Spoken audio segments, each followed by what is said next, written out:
ಅಕ್ರಮ ವಾಣಿಜ್ಯ ಮಳಿಗೆ ನಿರ್ಮಿಸಿಲ್ಲ ಗೌತಮ್ ಸ್ಪಷ್ಟನೆ. ತಾಲೂಕಿನ ಜೈನಬೈಲ್ ಗ್ರಾಮದಲ್ಲಿ ರಾಷ್ಟ್ರೀಯ ಹೆದ್ದಾರಿ 73ರ ರಸ್ತೆ ಬದಿಯಲ್ಲಿ ತನ್ನ ತಂದೆ ಅಕ್ರಮವಾಗಿ ವಾಣಿಜ್ಯ ಮಳಿಗೆ ಕಟ್ತಾ ಇಲ್ಲವೆಂದು ಗೌತಮ್ ಹೊಯ್ಸಳರು ಹೇಳಿದರು. ಅವರು ಮಂಗಳವಾರ ಸುದ್ದಿಗೋಷ್ಠಿಯಲ್ಲಿ ಮಾತನಾಡಿ, ಜೈನಬೈಲು ಗ್ರಾಮದಲ್ಲಿ ತನ್ನ ತಂದೆ ಉದಯ್ ಅವರು 30 ವರ್ಷದ ಹಿಂದಿನ ಹಳೆ ಕಟ್ಟಡವನ್ನೇ ಹೊಸ ಮಾದರಿಯಲ್ಲಿ ದುರಸ್ತಿಪಡಿಸಿದ್ದಾರೆ. ಅದರಲ್ಲಿ ವಾಣಿಜ್ಯ ಮಳಿಗೆಗಳು ಇವೆ. ಕೂಗಳತೆ ದೂರದಲ್ಲಿರುವ ಕುಮಾರ್ ಎಂಬುವರ ದಿನಸಿ ಅಂಗಡಿ ಇಟ್ಟುಕೊಂಡಿದ್ದು, ನಮ್ಮ ಹೊಸ ಕಟ್ಟಡದಲ್ಲಿ ದಿನಸಿ ಅಂಗಡಿ ತೆರೆದರೆ ಕುಮಾರ್ ಅವರ ವ್ಯಾಪಾರಕ್ಕೆ ತೊಂದರೆಯಾಗುತ್ತದೆ ಎಂಬ ಕಾರಣಕ್ಕೆ ತನ್ನ ತಂದೆ ನಿರ್ಮಿಸಿರುವ ಕಟ್ಟಡ ಅಕ್ರಮವಾಗಿದೆ ಎಂದು ತಾರೇಶ್ ಅವರ ಸಹಾಯ ಪಡೆದು ತೊಂದರೆಯನ್ನ ನೀಡುತ್ತಾ ಇದ್ದಾರೆ. ನಾವು ಅಕ್ರಮ ಕಟ್ಟಡ ಕಟ್ಟಿಲ್ಲ. ತಂದೆ ಹೆಸರಿನಲ್ಲಿ 1.14 ಎಕರೆ ಹಾಗೂ ಅಜ್ಜಿ ಹೆಸರಿನಲ್ಲಿ 4 ಎಕರೆ ಜಮೀನಿದೆ. ಇದು ಬಿಟ್ಟರೆ ಯಾವ ಅರಣ್ಯ ಭೂಮಿಯನ್ನ ಒತ್ತುವರಿ ಮಾಡಿಕೊಂಡಿಲ್ಲವೆಂದು ಸ್ಪಷ್ಟಪಡಿಸಿದ್ದಾರೆ. ನಾಗೇಶ್ ಗೌಡ ಜೈನುಬೈಲ್ ಮಾತನಾಡಿ, ಉದಯ್ ಅವರು ನಿರ್ಮಿಸಿರುವ ಕಟ್ಟಡದಿಂದ ಸ್ಥಳೀಯರಿಗೆ ಯಾವುದೇ ರೀತಿಯಲ್ಲಿ ತೊಂದರೆಯಾಗಿಲ್ಲ. ಇಬ್ಬರು ವ್ಯಕ್ತಿಗಳು ಮಾತ್ರ ವೈಯಕ್ತಿಕ ದ್ವೇಷದಿಂದ ಸ್ಥಳೀಯರಿಗೆ ತೊಂದರೆಯಾಗ್ತಾ ಇದೆ ಎಂದು ಸುಳ್ಳು ಹೇಳ್ತಾ ಇದ್ದಾರೆ. ಈ ವಿಚಾರವಾಗಿ ಜೂನ್ 19ರಂದು ಉದಯ್ ಮತ್ತು ತಾರೇಶ್ ನಡುವೆ ಕತ್ತಿ ದೊಣ್ಣೆ ಹಿಡಿದು ಪರಸ್ಪರ ಬೈದಾಡಿಕೊಂಡಿದ್ದಾರೆಯೇ ಹೊರತು ಹಲ್ಲೆ ನಡೆಸಿಲ್ಲ. ಆದರೆ ತಾರೇಶ್ ಅವರು ತನ್ನ ಮೇಲೆ ಹಲ್ಲೆಯಾಗಿದೆ ಎಂದು ಸುಳ್ಳು ದೂರನ್ನ ನೀಡಿದ್ದಾರೆಂದು, ಉದಯ್ ಅವರು ಯಾವುದೇ ಅಕ್ರಮ ಕಟ್ಟಡ ಕಟ್ಟಿಲ್ಲ, ಅರಣ್ಯ ಭೂಮಿ ಒತ್ತುವರಿ ಮಾಡಿಕೊಂಡಿಲ್ಲ, ಹಾಗೇನಾದ್ರೂ ಇದ್ರೆ ದಾಖಲೆ ಸಮೇತ ನಿರ್ಮಿಸಲಿ ಎಂದು ಸವಾಲನ್ನ ಹಾಕಿದರು. ಬ್ಯೂರೋ ರಿಪೋರ್ಟ್ ಪ್ರಕಾಶ್ ಬಗ್ಗೆ, ಪ್ರಜಾಭವ ಟಿವಿ, ಮೂಡಿಗೆರೆ.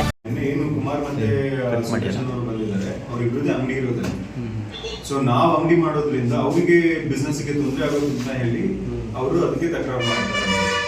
ನಾವಲ್ಲಿ ಯಾವುದೇ ತರ ಜಿನ್ಸಿ ಅಂಗಡಿ ಇಟ್ಕೊಂಡು ಬಿಸ್ನೆಸ್ ಮಾಡ್ಲಿಕ್ಕೆ ಹೋಗ್ತೇವೆ. ನಾವು ನಮ್ದು ಸಪ್ರೇಟ್ ಆಗಿ ಏನೊಂದು ಕಾಫಿ ಶಾಪ್ ಆಗಿರ್ತೀವಿ, ನಮ್ಗೆ ಬೇರೆ ಒಂದು ಇಂಟೆನ್ಷನ್ ಇಂದ ನಾವು ಅಲ್ಲಿ ಕನ್ಸ್ಟ್ರಕ್ಷನ್ ಮಾಡಿರೋದು.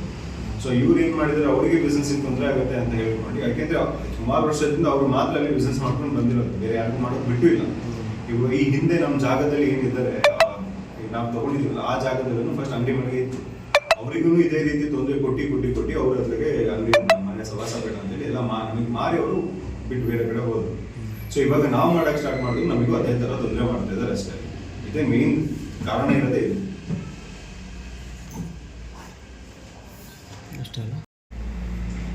ಮೊನ್ನೆ ಅದೊಂದು ಸಣ್ಣ ಗಲಾಟೆ ನಡೆದಿದೆ ಬಿಲ್ಡಿಂಗ್ ವಿಚಾರದಲ್ಲಿ. ಜೈಲಲ್ಲಿ ಅಕ್ರಮ ಬಿಲ್ಡಿಂಗ್ ಕಟ್ಟಿದ್ದಾರೆ ಅಂತೇಳಿ ಯಾರೋ ಜೈಲು ಗ್ರಾಮಸ್ಥರು ಅಂತ ಹೇಳ್ಕೊಂಡು ಹೊರಗಡೆ ಕುಸಳು ಮತ್ತು ನಿಡುಗೋಡು ಗ್ರಾಮದ ಇಬ್ಬರು ಅಷ್ಟೇ ಎಲ್ಲರೂ ಬಂದು ಏನೋ ಅಕ್ರಮವಾಗಿ ಕಟ್ಟಿದ್ದಾರೆ. ಹಾಗೆ ಅಂದರೆ ಏನಾದ್ರು ಹತ್ರ ಗಲಾಟೆ ಮಾಡಿದ್ದಾರೆ ಅಂತೆ, ಅದು ತೆಗಿಬೇಕು ಅಂತೇಳಿ ನಾವು ಪಂಚಾಯತಿಗೆಲ್ಲ ಅರ್ಜಿ ಕೊಟ್ಟಿದ್ದಾರಂತೆ. ಅದ್ರಲ್ಲಿ ಅಕ್ರಮ ಏನೂ ಇಲ್ಲ, ಯಾರಿಗೇನು ತೊಂದರೆ ಆಗಿಲ್ಲ, ಅದರಲ್ಲಿ ಎಲ್ಲ ಒಳ್ಳೆಯದೇ ಆಗಿದೆ. ಅದು ಇವತ್ತಿನ ಬಿಲ್ಡಿಂಗ್ ಅಲ್ಲ, ಅದು ಹೆಚ್ಚು ಕಡಿಮೆ 35 ವರ್ಷದ ಬಿಲ್ಡಿಂಗ್. ಅದು ಸ್ವಲ್ಪ ದೊಡ್ಡದು ಮಾಡಿದ್ದಾನೆ ಅಷ್ಟೇ. ಅಲ್ಲ ನೀವು ತಗೊಂಡು ಅಲ್ಲಿ ಯಾರಿಗೇನು ತೊಂದರೆ ಆಗಿಲ್ಲ. ಅದರಲ್ಲಿ ಪಿ ಡಿ ಒ ಏನೋ ಅವ್ರಿಗೇನೋ ಗೊತ್ತಿಲ್ವೋ ಏನೋ ಗೊತ್ತಿಲ್ಲ, ಅದೇನೋ ಪರ್ಮಿಷನ್ ಕೊಟ್ಟು ಮತ್ತು ಏನೋ ಈ ಕರೆಂಟ್ ಹಾಕೋಕ್ಕೆ ಪರ್ಮಿಷನ್ ಮತ್ತು ಕೊಡಲ್ಲ ಅಂತಿದ್ದಾರಂತೆ. ಅವ್ರು ಯಾವ ಥರದಲ್ಲಿ ಏನು ಹೇಳಿದ್ರೆ ಗೊತ್ತಿಲ್ಲ. ಹಾಗೆ ನಮಗೆ ತೊಂದರೆ ಆಗಿದೆ, ಜೈಲ್ಮಲ್ ಗ್ರಾಮಕ್ಕೆ ತೊಂದರೆ ಆಗಿದೆ ಅಂತೇಳಿ ಇವರೇನೋ ಪ್ರೆಸ್ ಮೀಟ್ ಮಾಡಿದ್ದಾರೆ, ಮತ್ತು ಇನ್ನೊಂದೇನೋ ಕಂಪ್ಲೇಂಟ್ ಕೊಟ್ಟಿದ್ದಾರೆ, ಎಲ್ಲ ಮಾಡಿದ್ದಾರೆ. ಯಾವುದೇ ರೀತಿಯಲ್ಲಿ ಜೈಲ್ಮಲ್ ಗ್ರಾಮಕ್ಕೆ ತೊಂದರೆನೇ ಇಲ್ಲ. ಆದರೆ ಮತ್ತು ಒಳ್ಳೇದಾಗುತ್ತೆ. ಬಿಲ್ಡಿಂಗ್ ಇದ್ದಷ್ಟು ಒಳ್ಳೇದಾಗ್ತದೆ, ಪಂಚಾಯತಿ ಕಂದೇ ಬರುತ್ತೆ, ಸಾರ್ವಜನಿಕ ಒಳ್ಳೆಯದು ಅದಾಗುತ್ತೆ. ಅಂಗಡಿ ಮನೆಗೆ ಇದ್ರೆ ಅಂಗಡಿ ಇದ್ರೆ ಎಲ್ಲದಕ್ಕೆ ಒಳ್ಳೇದಿರ್ತಾರೆ. ಸುಮ್ಮನೆ ವೈಯಕ್ತಿಕ ಜಗಳ ಇಟ್ಕೊಂಡು ನಮ್ಮಲ್ಲಿ ಜೈನ್ಗಳಿಗೆ ಸುಮ್ಮನೆ ಜೈನ್ಗಳ ಮೇಲೆ ಅಪಪ್ರಚಾರ ಮಾಡೋದು, ಅವ್ರು ಜೈನ್ಗಳ ಗ್ರಾಮಸ್ಥರೇ ಅಲ್ಲ, ಸುಮ್ಮನೆ ಯಾಕೋ ಹಿಂಗೆ ಮಾಡ್ತಾರೆ ಗೊತ್ತಿಲ್ಲ. ಮಾಡಿದ್ರು ಈ ಜೈನ್ಬೇಲ್ ಗ್ರಾಮಸ್ಥರು ಹೌದಾ ಅವರಲ್ಲ? ಅಲ್ಲ, ಗ್ರಾಮಸ್ಥ ಹೌದಾ ಅಲ್ಲ. ಸುರೇಶ್ ಒಬ್ಬ ಗ್ರಾಮಸ್ಥ. ಬಸ್ ಸ್ಟ್ಯಾಂಡಲ್ಲಿ ಒಂದು ಅಂಗಡಿ ಇಟ್ಕೊಂಡಾನೆ. ಇವ್ರು ಹೊಸ ಬಿಲ್ಡಿಂಗ್ ಪಕ್ಕದಲ್ಲೇ ಒಂದು ಅಂಗಡಿ ಇಟ್ಕೊಂಡ. ಇವ್ನು ಇನ್ನೊಬ್ಬ ಕುಮಾರನ ಪ್ರೆಸ್ ಮೀಟ್ ಮಾಡೋಣಲ್ಲ, ಅವನು ಹುಯಿಸಳದ ಪಂಚಾಯತಿ ಅಲ್ಲ, ಚಿನಗ ಪಂಚಾಯತಿ ಹುಯಿಸಳದ ಗ್ರಾಮ. ತಾರೇಶ ಮತ್ತೆ ಕುಮಾರಣ್ಣ ಇವ್ರು ನಮ್ಗೆ ಬಂದು ಅವ್ರಿಗೂ ನಮ್ಮ ಪಂಚಾಯತಿಗೂ ಸಂಬಂಧನೇ ಇಲ್ಲ.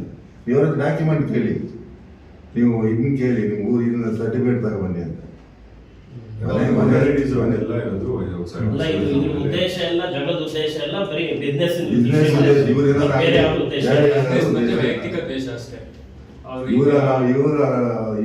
ಅಂಗಡಿ ಇಟ್ರೆ ಅವನ ಅಂಗಡಿ ವ್ಯಾಪಾರ ತೊಂದರೆ ಆಗುತ್ತೆ ಅನ್ನೋದು ಒಂದೇ ಉದ್ದೇಶದಿಂದ ಇಷ್ಟ ಮಾಡ್ತಾರೆ.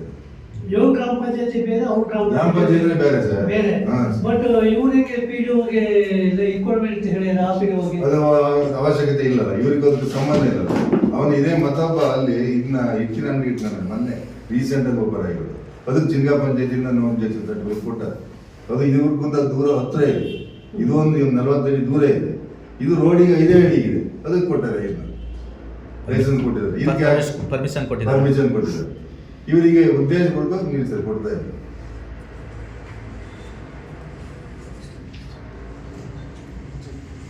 ಲಂಚ ಮತ್ತೆ ನಮ್ಮ ತಂದೆ ಲಂಚ ತಗೊಳ್ತಿದ್ದಾರೆ ಇದರಲ್ಲಿ ಅಂತೆಲ್ಲ claim ಮಾಡಿ. ಮತ್ತೆ ಲಂಚ ಇವಾಗ ಲಂಚ ತಗೊಂತಿದ್ದಾರೆ ಊರಲ್ಲಿ ಒಂದು ಮಣ್ಣು ಒಂದು ಕುಕ್ಕೆ ಮಣ್ಣು ತೆಗಿಯಂಗಿಲ್ಲ ಒಂದು ಲಂಚ ತಗೊಂತಾರೆ ಆ ರೀತಿ ಎಲ್ಲ ಬ್ಲೇಮ್ ಮಾಡ್ತಾ ಇದ್ದಾರೆ. ಸೊ ಅವ್ರ ಹತ್ರ ಯಾವುದೇ ಥರನಾದ ಪ್ರೂಫ್ ಇದೆಯಾ ಅಥವಾ ಕಾಲ್ ರೆಕಾರ್ಡಿಂಗ್ಸ್ ಇದೆಯಾ ನಮ್ಮ ಅಪ್ಪ ಯಾರ ಹತ್ರ ಕೇಳಿರುವಂಥದ್ದು ಲಂಚ ಕೇಳಿರುವಂಥದ್ದು ಅಥವಾ ಜೇನ್ಬಲ್ ಪರ್ಟಿಕ್ಯುಲರ್ಲಿ ಆ ವಿಡಿಯೋದಲ್ಲಿ ಜೇನ್ಬಲ್ ಗ್ರಾಮಸ್ಥರಿಂದ ಲಂಚ ಕೇಳಿದ್ದಾರೆ, ಜೇನ್ಬಲ್ ಗ್ರಾಮಸ್ಥರಿಗೆ ತೊಂದರೆ ಮಾಡ್ತಾ ಇದ್ದಾರೆ ಅಂತ. ನಿನ್ನೆ ಕೂತಿರೋದಲ್ಲಿ ಜೇನ್ಬಲ್ ಗ್ರಾಮಸ್ಥರು ಇದ್ದಾರೆ, ಮಹೇಶ್ ಮತ್ತು ಸುರೇಶ್ ಅವರು ಇದ್ದಾರೆ. ಇನ್ನು ಅದು ಬಿಟ್ಟು ಯಾರು ಅಲ್ಲಿ ಜೇನ್ಬಲ್ ಗ್ರಾಮಸ್ಥರು ಅಲ್ಲ. ಇನ್ನು ನೀವು ಯಾರೇ ಆದ್ರೂ ಜೇನ್ಬಲ್ ಗ್ರಾಮಸ್ಥರ ಹತ್ರ ಕೇಳ್ಬೋದು ನಮ್ಮ ತಂದೆ ಹೇಗೆ ಏನು ಅಂತ. ಯಾರಿಗೂ ಇದುವರೆಗೂ ತೊಂದರೆ ಕೊಟ್ಟವರಲ್ಲ, ತೊಂದರೆ ಕೊಟ್ಟಿರೋ ಇಲ್ಲೇ ಇದ್ದಾರೆ, ಅವ್ರ ಹತ್ರ ಕೇಳ್ಬೋದು. ಯಾವ ರೀತಿ ಮತ್ತೊಂದು 2-3 ಜನ ಹರಿಜನರು ಹುಡುಗರು ಇದ್ದಾರೆ, ಬೆಳಗ್ಗೆಯಿಂದ ಎಣ್ಣೆ ಕುಡಿಯೋದು, ಅವ್ನು ಎಣ್ಣೆ ಮಾಡ್ತಾರೆ, ಎಣ್ಣೆ ಕುಡ್ಕೊಳ್ಳೋದು. ಇವ್ರಿಗೆ ಹಿಂಗೆ ಕೆಲಸ ಮಾಡೋದು ಬಿಟ್ಟು ಅಡ್ಡಾಡಿ ಬರೋದು, ಗಲಾಟೆ ಮಾಡೋದು ಬಂದೆ ಅಂತ ಪ್ರಿವೋಕ್ ಮಾಡ್ತಾರೆ. ಪ್ರಯೋಗ ಮಾಡೋದು ಭಾರಿ ತೊಂದರೆ ಕೊಡ್ತಾರೆ ಬೆಳಗ್ಗೆಗೆ. ಹರಿಜನ ಹುಡುಗರು ಮಾಡೋ ಕೆಲಸ ಇಲ್ಲ, ಬೆಳಗ್ಗಿಂದಲೇ ಎಣ್ಣೆ ಕುಡ್ಕೊಳ್ಳೋದು, ಕದ್ದಿದ್ದಾಗ ಈಗಲೂ ಹೋಗ್ತಿರ್ತಾರೆ ಸುಮ್ಮನೆ ಆ ಕಡೆ ಈ ಕಡೆ ಕದ್ದಿದ್ದಾಗ ಕುಡಿಯೋದು. ಈಗ 2 ಕಡೆನೂ ಕಂಪ್ಲೇಂಟ್ ಆಗಿದೆ, ಹೊಡೆದಾಟ ಆಗಿದೆ ಅಂತೇಳಿ. ವಿಡಿಯೋದಲ್ಲಿ ಎಲ್ಲೂ ಹೊಡೆದಾಟ ಆಡೋದು ಆಗಿರೋದು ಕಾಣ್ತಾ ಇಲ್ಲ. ಅವರಿಗೆ ಕತ್ತಿ ಹೀಗೆ ಅಕ್ರಮವಾಗಿ ಈಗ ಕಟ್ಟಡ ಕಟ್ತಾ ಇದ್ದಾನೆ ಈ ರೀತಿ ಅಂತ ಅವ್ರು ಹೇಳಿರೋ ರೀತಿ, ಅವ್ರು ಹೇಳಿರೋ ವಿಡಿಯೋದಲ್ಲೇ 40 ವರ್ಷದಿಂದ ತೋಟ ಇದೆ. ಸೊ 40 ವರ್ಷದಿಂದ ತೋಟದ ಆದಾಯ ಏನಾಯ್ತಾಗುತ್ತೆ? ಅರಣ್ಯ ಇಲಾಖೆಯಲ್ಲಿ ಕೆಲಸ ಮಾಡ್ತಿದ್ರೆ ಯಾರು ಕನ್ಸ್ಟ್ರಕ್ಷನ್ ಮಾಡಬಾರ್ದಾ? ಒಂದು ಮನೆ ಕಟ್ಕೊಂಡು ಒಂದು ಜೀವನ ಕಟ್ಕೊಂಡು ಬರ್ತಾರೆ ಯಾರನ್ನು. ಈಗ ಎಲ್ಲೋ ಒಂದು ಈ ಹೊರಗಡೆಯಿಂದ ಈಗ ಅಲ್ಲಿ ಬಂದು ಎಲ್ಲೆಲ್ಲಿಂದನೂ ಬಂದು ಇಲ್ಲೆಲ್ಲ ಬಂದು ಇದು ಮಾಡ್ಕೊಂಡು ಹೋಗ್ತಾರೆ. ಸೊ ಆ ಗ್ರಾಮಸ್ಥರಲ್ಲಿ ನಾವು ಬೇರೆ ಕಡೆಯಿಂದ ಹೋಗಿ ನಾವು ಬೇರೆ ಕಡೆ ಬದುಕೋದು, ನಮ್ಮ ಗ್ರಾಮದಲ್ಲಿ ನಾವು ಹೋಗಿ ಉಳಿಯೋಣ, ನಾವು ಮಾಡೋಣ ಅಂತ ಅಲ್ಲಿ ಕನ್ಸ್ಟ್ರಕ್ಷನ್ ಕಟ್ಟಿ ತಪ್ಪಾಗುತ್ತೆ. ಈಗ ನಾವು ಅಲ್ಲಿ ಕನ್ಸ್ಟ್ರಕ್ಷನ್ ಮಾಡಿದ್ವಿ, 4 ಅಂಗಡಿ ಮಳಿಗೆ ಮಾಡಿದ್ವಿ ಅಂತ ಇಟ್ಕೊಳ್ಳಿ. ಆ 4 ಅಂಗಡಿ ಮಳಿಗೆಗಳಲ್ಲಿ ಆ ಊರಿನವರಿಗೆ 4 ಅಂಗಡಿ ಮಳಿಗೆ ಮಾಡಿ ಅವ್ರಿಗೊಂದು ಉದ್ಯೋಗ ಆಗಲ್ಲ, ಬಂದು ಅಲ್ಲಿ ಕೆಲಸ ಮಾಡ್ಕೊತಾರೆ, ಅವ್ರಿಗೆ ಅದೊಂದು ಬಿಸ್ನೆಸ್ ಸ್ಟಾರ್ಟ್ ಮಾಡ್ಕೊತಾರೆ. ಸೊ ಅವ್ರಿಗೆ ಅದರಲ್ಲಿ ಹೆಲ್ಪ್ಫುಲ್ ಆಗುತ್ತೆ.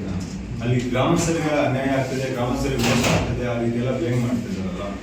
ಬ್ಲೇಮ್ ಮಾಡೋದ್ರಿಂದ ಅದು ಗ್ರಾಮಸ್ಥರು ಯಾರು ಅದೊಂದು ಯಾರೋ ಒಂದು ಇಬ್ರು ಬರ್ತಿರ್ಬೋದು ಜೇನ್ಬಲ್ ಗ್ರಾಮಸ್ಥರು ಹಾಗೆ ಅಂತ. ಅದು ಬಿಟ್ಟು ಯಾರು ಜೇನ್ಬಲ್ ಗ್ರಾಮಸ್ಥರು ಅಲ್ಲ. ಮೊನ್ನೆನೂ ಅವರು ನಿಶಾಂತ್ ಅನ್ನೋರ್ದು ಅಕೌಂಟಲ್ಲಿ ಇದಕ್ಕೇನು ತೋಟದ ಹತ್ರ ಎಲ್ಲ ಹೋಗಿ ಹೀಗೆ ಅಂತೆಲ್ಲ ಹೇಳಿದ್ದಾರೆ. ಸೊ ನಾವು ಜೇನ್ಬಲ್ ಗ್ರಾಮಸ್ಥರ ಕಡೆಯಿಂದ ಏನು ಸ್ಟ್ರೈಕ್ ಮಾಡ್ತೀವಿ ಅಂತ ಹೇಳ್ತಾರೆ. ಅಲ್ಲಿದ್ದವ್ರು ಯಾರು ಜೇನ್ಬಲ್ ಗ್ರಾಮಸ್ಥರು ಅಲ್ಲ, ಇಬ್ಬರಷ್ಟೇ. ಅದನ್ನು ಅವರಿಗೆ ಸುಮ್ಮನೆ ಕರ್ಕೊಂಡು ಹೋಗಿದ್ದಾರೆ ಅಷ್ಟೇ. ಅದು ಬಿಟ್ಟು ಇನ್ನೆಲ್ಲರೂ ಹೊರಗಡೆ ಅಲ್ಲಿ ಇರೋರನ್ನ ಕರ್ಕೊಂಡ್ಬಂದು ಅವ್ರ ಕಸಿನ್ ಬ್ರದರ್ಸ್ ಈಗ ರಿಲೇಷನ್ನೇ ಬಂದು ನಿಂತ್ಕೊಂಡಿರ್ತಾರೆ. ನಾವೆಲ್ಲರೂ ಜೇನ್ಬಲ್ ಗ್ರಾಮಸ್ಥರು ಅಂತ ಹೇಳ್ತಾರೆ. ಇನ್ನು ಇಲಿಗಲ್ ಕನ್ಸ್ಟ್ರಕ್ಷನ್ ಮಾಡಿರೋಂಥದ್ದು, ಇಲಿಗಲ್ ಕನ್ಸ್ಟ್ರಕ್ಷನ್ ಮಾಡಿರೋದಕ್ಕೆ ಲೈಸೆನ್ಸ್ ಇದೆ ನಮ್ಮ ಹತ್ರ, ಬೇಕಂದ್ರೆ ಲೈಸೆನ್ಸ್ ಕಾಪಿ ಕೊಡ್ತೀವಿ ನಾವು. ಅದು ಬಿಟ್ಟು 40 ವರ್ಷದ್ದಾಯ್ತು. ನಮ್ಮ ತಂದೆಗೆ ಇವರು ಡ್ಯೂಟಿಗೆ ಹೋಗ್ಬೇಕಾದ್ರೆ ಅಡಚಣೆ ಮಾಡಿದ್ದಾರೆ, ಹೊಡಿಲಿಕ್ಕೆ ಬಂದಿದ್ದಾರೆ. ಸೊ ಅವಾಗ ನಮ್ಮ ಪಪ್ಪ ಸೆಲ್ಫ್ ಡಿಫೆನ್ಸ್. ಈಗ ನೀವು ಹಾಕಿರೋ ವಿಡಿಯೋದಲ್ಲೇ ನೋಡ್ಬೋದು, ಕತ್ತಿ ಹಿಡ್ಕೊಂಡು ನಮ್ಮಪ್ಪ ಯಾರನ್ನೂ ಬಿಡ್ಸಾಡ್ತಾ ಇಲ್ಲ, ಬಿಡಿಸೋರು ಹಿಂದ್ಗಡೆ ನಿಂತ್ಕೊಂಡಿದ್ದಾರೆ, ಅವರೇ ಮೇಲ್ಮೇಲೆ ಹಾಕ್ತಿದ್ರು. ಅದರಲ್ಲಿ ನಿಮಗೆ ಗೊತ್ತಾಗುತ್ತೆ ಯಾರು ಹೊಡಿಲಿಕ್ಕೆ ಬಂದಿದ್ದಾರೆ, ಯಾರು ಅಟ್ಯಾಕ್ ಮಾಡಿ ಸೆಲ್ಫ್ ಡಿಫೆನ್ಸ್ ಮಾಡ್ತಾ ಇದ್ದಾರೆ ಅಂತ. ಸೊ ಇವ್ರು ಕತ್ತಿ ಹಿಡ್ಕೊಂಡ್ರೆ ನೀವು ನಾವು ನೋಡಿದ ಎಲ್ಲ ವಿಡಿಯೋಸ್, ಬೇರೆ ಕಡೆ ವಿಡಿಯೋಸ್ ನೋಡ್ತಿದ್ರೆ ಕತ್ತಿ ಹಿಡ್ಕೊಂಡು ಬಿಡ್ಸಾಡ್ತಾ ಇದ್ರು. ಯಾವುದೇ ಥರ ಮಾಡಿಲ್ಲ, ಕೈ ಹತ್ರ ಸುಮ್ಮನೆ ಇಟ್ಕೊಂಡು ನಿಂತ್ಕೊಂಡಿದ್ದಾರೆ. ಬಿಡಿಸೋರು ಹಿಂದ್ಗಡೆ ನಿಲ್ತಾ ಇದ್ದಾರೆ, ಇವರೇನು ಮೇಲ್ಮೇಲೆ ಹಾಕ್ತಾ ಇಲ್ಲ. ಸೊ ಇವರು ಕತ್ತಿ ಹಿಡ್ಕೊಂಡು ಬಂದಿದ್ದಾರೆ, ಮಚ್ಚೇಶ್ವರ ಆ ಥರದ್ದೆಲ್ಲ ಮೀಡಿಯಾದಲ್ಲಿ ಇದೆಲ್ಲ ಬಂದಿದೆ. ಸೊ ಇವಾಗ ಅವ್ರ ನೇಮ್ ಸ್ಪಾಯ್ಲ್ ಆಗಿದೆ. ಈಗ ಅದಕ್ಕೆಲ್ಲ ಯಾರು ಉತ್ತರ?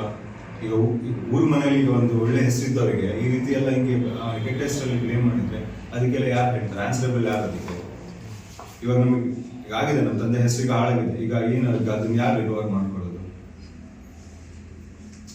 ನಮ್ಮ ಹತ್ರ ಪ್ರೂಫ್ ಕೂಡ ಇದೆ, ಅದು ನಮ್ಮ ಅಜ್ಜಿ ಹೆಸರಲ್ಲಿ ದಿಶಾಂಕಲ್ಲಿ ನೀವು ದಿಶಾಂಕ ಆ್ಯಪ್ ಅಲ್ಲಿ ಹೋಗಿ ನೀವು ಅಲ್ಲಿ ಏನಾದ್ರು ಆ ಜಾಗದಲ್ಲಿ ನಿಂತ್ಕೊಂಡು ಅದು ಹೊಡೆದ್ರೆ ನಮ್ಮ ಅಜ್ಜಿ ಹೆಸರು ಬರುತ್ತೆ ಅಲ್ಲಿ. ಅವರು ಸುಮಾರು 10 ಎಕರೆ ತನಕ ಒತ್ತುವರಿ ಮಾಡಿದ್ದಾರೆ ಅಂತ ಹೇಳಿ. ಅಲ್ಲ, ಅವರು ಹೇಳ್ತಿರೋದು ಆ ಜಾಗ ಸರ್ಕಾರಿ. ಇನ್ ಕೇಸ್ ಅವ್ರು ಹೇಳೋ ತರ ರೆವಿನ್ಯೂ ಜಾಗ ಆಗಿದ್ರೆ ಇವಾಗ ಏನು ನಿನ್ನೆ ಬಂದು ಕುತ್ಕೊಂಡು ಕುಮಾರ್ ಅವರು ಮತ್ತೆ ತಾರೇಶ್ ಅವರು ಇದ್ದಾರಲ್ಲ, ಅವ್ರದ್ದು ಅದೇ ಜಾಗದಲ್ಲಿ ಬರುತ್ತೆ. ಇವಾಗ ತಾರೇಶ್ ಅವರೇ ತಗೊಳ್ಳಿ, ತಾರೇಶ್ ಅವ್ರದ್ದು ಬರೀ 30-40 ಸೈಟ್ ಬಿಟ್ರೆ ಅವ್ರ ಹೆಸರಲ್ಲಿ 30-40 ಸೈಟ್ ಪಾಣಿ ಬಿಟ್ರೆ 1.5 ಎಕರೆ ಅಷ್ಟು ಆಸ್ತಿ ಮಾಡಿದ್ದಾರೆ. ಅವ್ರ ಹತ್ರ ತೋಟ, ಕಾಫಿ ತೋಟ ಇದೆ. ಸೊ ಆ ತೋಟ ಬಗ್ಗೆ ಅವ್ರ ಹತ್ರ ಡೀಟೇಲ್ಸ್ ಇಲ್ಲ, ಕಾಫಿ ಏನೇ ಪಾತ್ರ ಇಲ್ಲ ಅವ್ರ ಹತ್ರ. ಸೊ ಅವರು ಅಕ್ರಮ ಮಾಡಿರೋದು ನಮ್ಮ ಹೆಸರು ಸುಳ್ಳು ಹೇಳ್ತಾರೆ. ಈಗ ಹಾಗೆ ಇರ್ಬೋದು. ಇನ್ನು ಕುಮಾರ್ ಅವರು ಬಂದು ಇಲ್ಲಿ ಕನ್ಸ್ಟ್ರಕ್ಷನ್ ಮಾಡ್ತಾ ಇದ್ದಾರೆ ಅಂತ ಹೇಳಿದ್ರು, ಅವ್ರನ್ನೂ ಮನೆ ಕಟ್ತಾ ಇದ್ದಾರೆ. ಅವ್ರ ಮನೆ ಕಟ್ಟಕ್ಕೆ ಪರ್ಮಿಷನ್ ಇಲ್ಲ. ನಾವು ನಿನ್ನೆ ಗ್ರಾಮ ಪಂಚಾಯತಿಗೆ ಹೋಗಿ ಕೇಳಿದ್ವಿ, ನಮ್ದು ವಿಡಿಯೋ ಇದೆ. ಅವ್ರಿಲ್ಲ, ಅವ್ರು ಯಾವುದೇ ಥರ ಪರ್ಮಿಷನ್ ತಗೊಂಡಿಲ್ಲ ಅಂತಾನೂ ಹೇಳಿದ್ದಾರೆ. ಪರ್ಮಿಷನ್ ಇಲ್ಲ, ಲೈಸೆನ್ಸ್ ಕೊಟ್ಟಿಲ್ಲ ಅಂತ ಅವರೇ ಹೇಳಿದ್ದಾರೆ. ಲೈಸೆನ್ಸ್ ಇನ್ನೂ ಅರ್ಜಿ ಹಾಕಿಲ್ಲ, ಆಲ್ರೆಡಿ ಫೌಂಡೇಶನ್ ಮಾಡಿ ಪಿಲ್ಲರ್ ಇರಿಸ್ತಾ ಇದ್ದಾರೆ ಅವರು. ಸೊ ಅವ್ರು ಮಾಡಿರೋಂಥದ್ದು ನಮಗೆ ಬ್ಲೇಮ್ ಮಾಡ್ತಾ ಇದ್ದಾರೆ. ಈಗ ಅವರ ಆರೋಗ್ಯ ಒತ್ತುವರಿ ಆಗಿದ್ರೆ ಅದು ಪಾಣಿ ಬರ್ತಾ ಇರಲಿಲ್ಲ, ಅರಣ್ಯ ಇಲಾಖೆಯಲ್ಲೇ ಬರೋದು. ಪಾಣಿ ಎಲ್ಲ ಇದೆ, ಪಾಣಿ ಇದೆ. ಅವ್ರು ಏನು ಅರಣ್ಯ ಭೂಮಿ ಒತ್ತುವರಿ ಮಾಡ್ಕೊಂಡಿದ್ದಾರೆ ಅನ್ನೋದು ಅದಕ್ಕೇನೆ ಅರಣ್ಯ ಇದು ನೋಡಿ ನಮ್ಮ ಹತ್ರ ಅವ್ರು ಹೇಳಿರೋ ರೀತಿ 10 ಎಕರೆ ಬೌಂಡ್ರಿ ಇದೆ ಅಂತ ನಮ್ಮ ಹತ್ರ ಹೇಳ್ತಾರೆ. ನಮ್ಮ ಹತ್ರ ಇರೋದು ಒಂದು ನಮ್ಮ ತಂದೆ ಹೆಸರಲ್ಲಿ ಇರೋದು 1 ಎಕರೆ